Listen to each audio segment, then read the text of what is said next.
Hey everyone! In today's video, I'll show you how to update your Windows PC to the latest version. Updates keep your system secure, fix bugs, and improve performance. Let's get started. Windows updates are important because they add new features, improve speed, and protect your PC from security threats. So make sure you don't skip them. Method 1. Using Windows settings.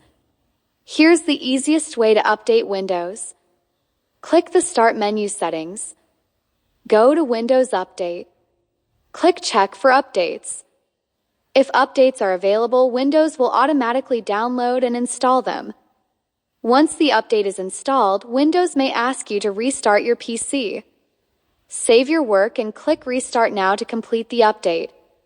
You can also click Advanced Options to pause updates, set active hours, enable optional updates like drivers. If updates are not downloading, make sure you have a stable internet connection and enough free storage space on your PC. And that's it. Now you know how to update Windows to the latest version. If this video helped you, don't forget to like, subscribe for more easy tech tutorials, and I'll see you in the next one.